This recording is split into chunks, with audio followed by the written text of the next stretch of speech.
Bonjour à tous, bienvenue sur Fan de Couteaux. Aujourd'hui je vous présente un modèle de la marque Essie, le numéro 6.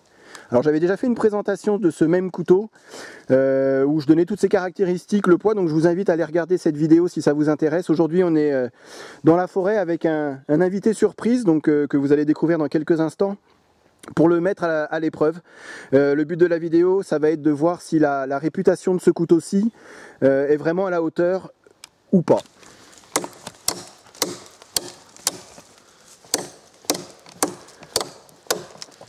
Bon là on s'est quand même attaqué à une sacrée section, mais justement hein, c'était vraiment pour le mettre à rude épreuve et voir vraiment ce qu'il était capable de faire. Si on n'avait que ce couteau-ci, est-ce qu'on arriverait à s'en sortir? On va demander l'avis de l'expert.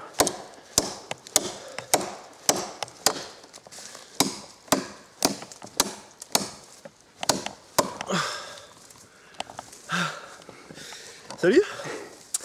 Bon ben on est là aujourd'hui avec Tristan pour essayer le EC6. C'est la première fois que je le tiens en main. J'avais déjà eu le EC5, le EC4.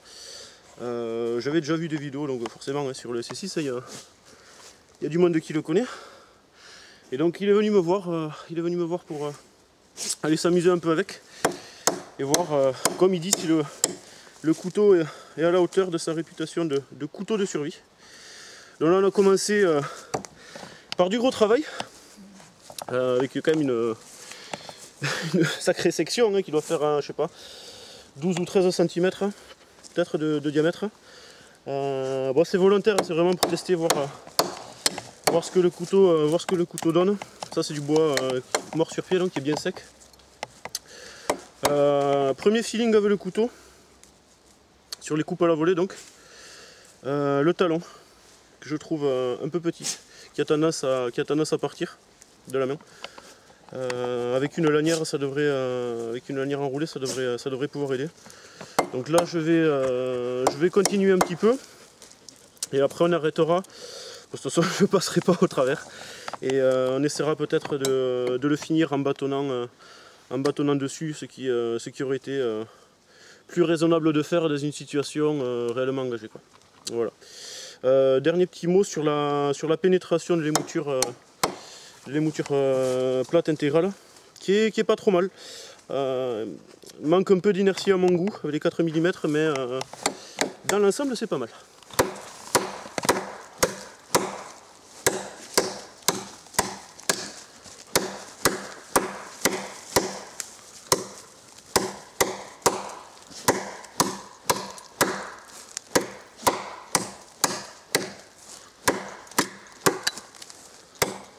Bon, je rappelle entre parenthèses qu'on est sur un poids de 330 grammes. Pour la taille du couteau, c'est somme toute assez léger quand même. Hein. C'est pas, bon, ça permet d'avoir une facilité d'emport, mais 330 grammes par rapport à la taille générale du couteau, c'est pas excessivement lourd. C'est aussi dû aux 4 mm d'épaisseur.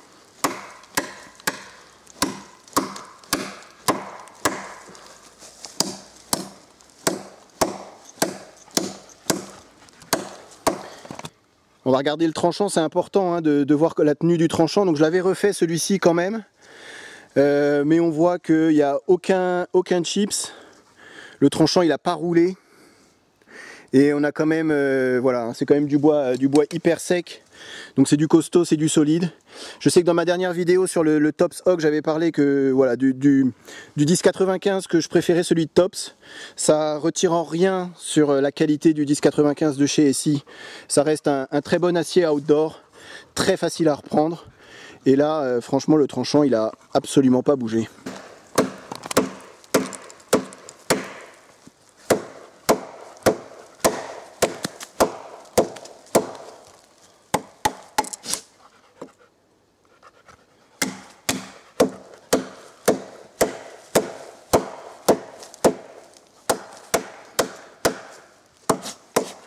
Bah, ce genre de tâche, ça permet aussi de voir la qualité du revêtement, hein, parce qu'on tape quand même, voilà, Pirelli tape quand même assez fort sur le dos de lame, donc si vous aviez un revêtement de mauvaise qualité, bah, ça se verrait tout de suite.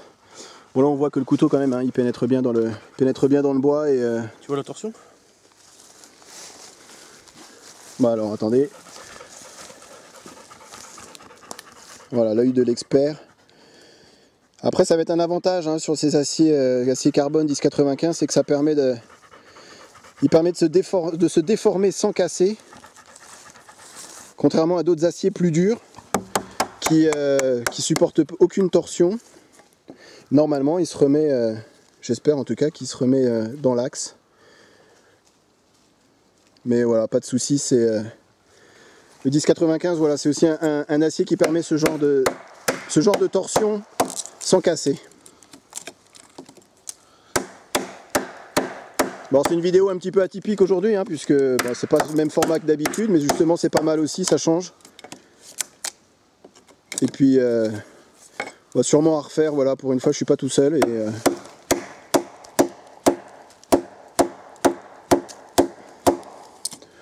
puis il va y arriver, hein. Ouais, c'est mon jour de repos aujourd'hui en fait, voilà.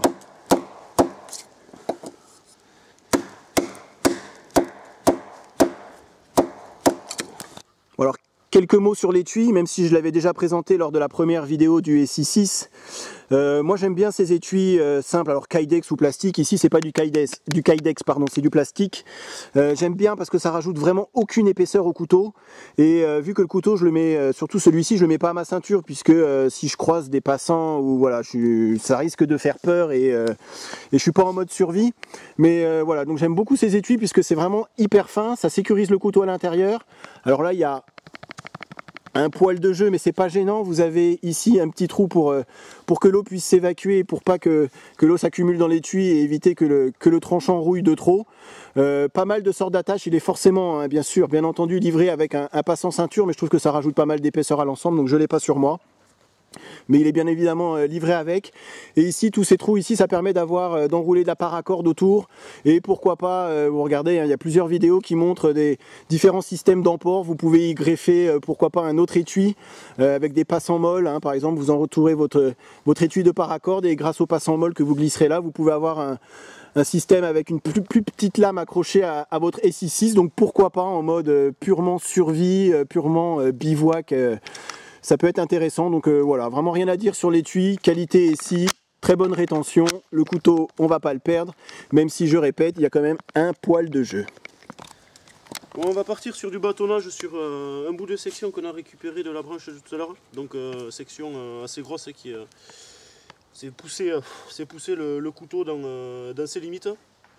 Donc on sait qu'une émouture plate intégrale sur du 4 mm, ben, ça va avoir tendance à coincer un peu, ça va très bien pénétrer, mais le bois va pas tellement s'écarter quand on va bâtonner. Et là il s'agit de vérifier sur un bois bien dur et bien sec que le couteau sera toujours en un seul morceau à la fin. Oh bah. C'était plus facile que prévu. C'était plus facile que prévu. Facile. Donc là, la lame n'a pas vraiment coincé.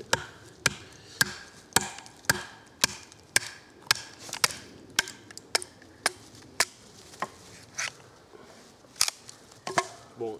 Ah ouais, non, plus facile que prévu. Faut dire qu'on a pris un bâton, là il est assez lourd quand même celui-ci, donc pas mal d'inertie lorsque tu frappes, non? Ça pénètre bien, il n'y a pas de nœud dans le bois. Oui aussi. Et quand ça se passe comme ça.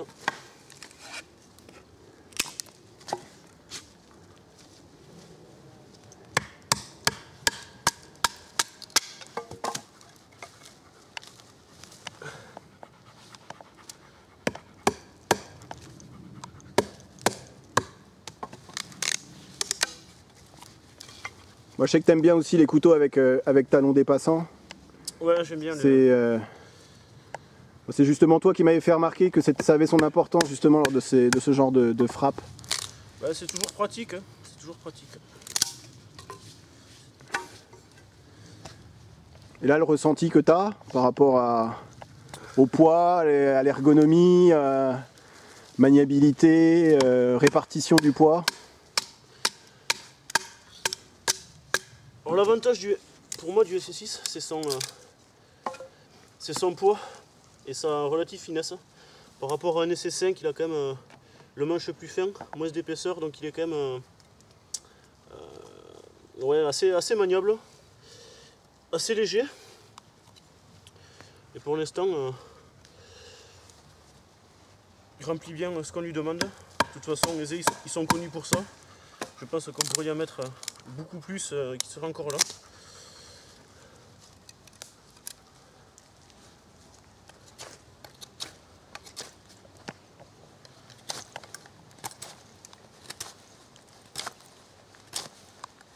Et le tranchant, ça coupe toujours, c'est...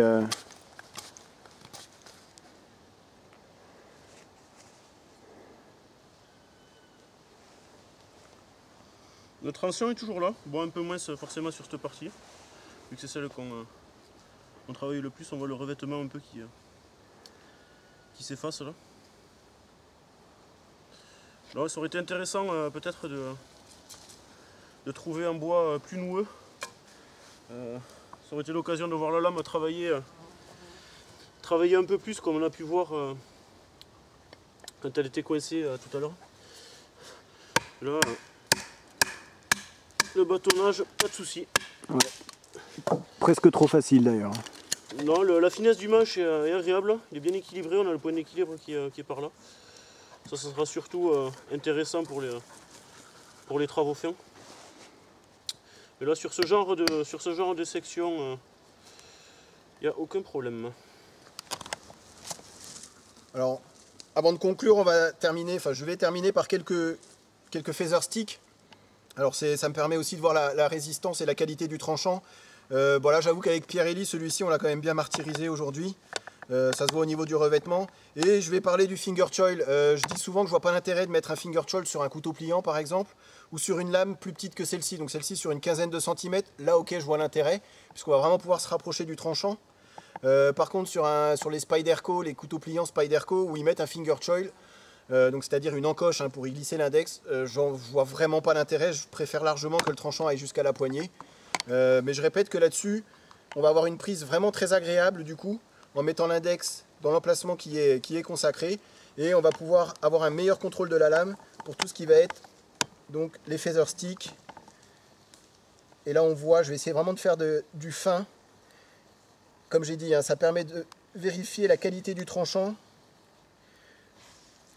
Et là on voit que ça coupe encore. Alors on n'a pas le même tranchant vif comme au départ, c'est normal. J'essaye de tester toute la longueur de la lame. La partie du belly, c'est celle qui a un peu le plus morflé lors des coupes à la volée. Alors, on sent qu'il y aurait quand même besoin d'un petit passage sur la pierre. Mais autrement, voilà, j'essaye vraiment d'aller dans le fin. Il en est encore tout à fait capable. Même si, à mon goût, il mériterait bien le passage sur une pierre. Mais bon, si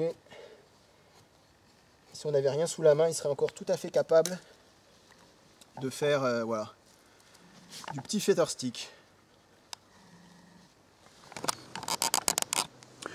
Bon alors je pouvais pas arrêter la vidéo sans vous parler un petit peu de Pirelli, enfin parler de ce qu'il est en train de faire et sur quoi il est en train de travailler. Donc ça c'est un prototype qu'il a réalisé pour lui. Sur la base d'un Mora, enfin d'inspiration Mora, on a envie de dire, surtout dans tout ce qu'un Mora peut faire en un peu plus solide, construction plate semelle. Voilà, vraiment le travail autour du camp, petit bâtonnage pour faire un feu, un peu de feather stick, un peu de préparation de nourriture, voilà tout ce qu'on fait communément autour d'un camp, ou même un petit couteau de rando. Et moi ce que j'aime tout particulièrement, et je le dis de plus en plus, c'est qu'au niveau du manche on est sur quelque chose alors simple. Et c'est souvent ce qui est simple, ce qui est dur à réaliser, mais simple, je veux dire, il n'y a pas de groove, de creux, de bosse, de renfoncement, et finalement ça s'avère être hyper confortable. C'est un couteau qu'on a très très bien en main, qui est relativement petit, assez compact, mais vous le savez, moi pour un couteau de rando, ça sert à rien. Le SI6, la vidéo qu'on vient de faire, c'est certainement pas un couteau pour aller passer une journée dans la forêt, alors que celui-ci, voilà, moi, je tenais à le présenter, c'est assez sympa, c'est assez fin, donc ça va aller nickel pour la préparation de nourriture. Donc ici vous avez un traitement brut, et mouture scandinave bien entendu. Vraiment l'inspiration d'un Mora, mais vraiment avec une construction plus solide et un manche vraiment hyper ergonomique. Je vais insister là-dessus, mais simple et ergonomique.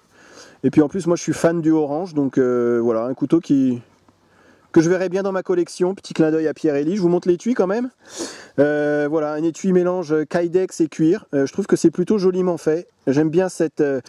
comme j'ai dit dans les dernières vidéos, la rétention des étuis en Kydex, c'est vraiment pas mal du tout. Plus qu'un étui cuir, hein. Vous voyez le couteau, zéro jeu, c'est bien fait. Le couteau, on va pas le perdre.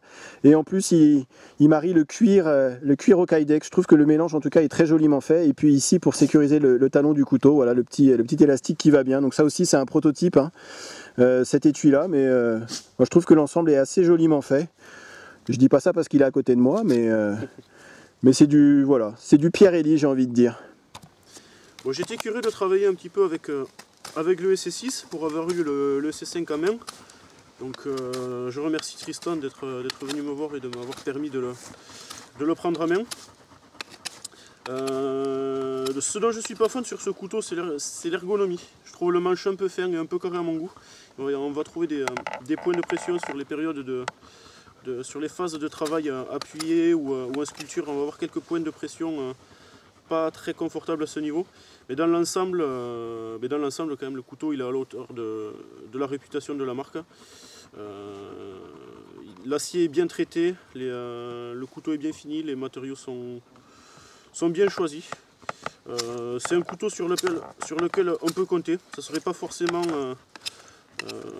mon premier choix comme one tool option, mais ça reste quand même un très bon couteau. Bon, je pouvais pas être là sans vous montrer quelques projets en cours de Pierre-Élie. Donc, vous pouvez imaginer, hein, étant fan de couteaux, moi quand je suis ici, je suis comme un dingue. Il y en a partout, des couteaux, des projets, des prototypes. Donc ici, au-dessus, on est sur deux Arcas. Ici, au milieu, inspiration Folkniven A1. Et ensuite, deux projets là qu'il est en train de finir. Voilà, ici des plaquettes en micarta avec un cerf en orange, ça c'est magnifique, moi j'aime beaucoup ce contraste noir et orange. Ici du bois grenadille, voilà, j'en apprends tous les jours, je connaissais pas et c'est ça qui est bien aussi dans le monde du couteau, c'est que on peut en apprendre tous les jours, donc du grenadille. Et ici loupe de freine stabilisée, voilà, c'est joli. Donc avec son accord, je vous ferai d'ici la fin de l'année, faut qu'on trouve un créneau qu'il ait du temps aussi et que moi aussi. Une visite de l'atelier et plus que ça même une étape par étape de la fabrication d'un couteau de Pierre-Élie. Je pense que ça va être une vidéo très intéressante. En tout cas, je le remercie pour cet après-midi avec lui, c'est toujours aussi sympa.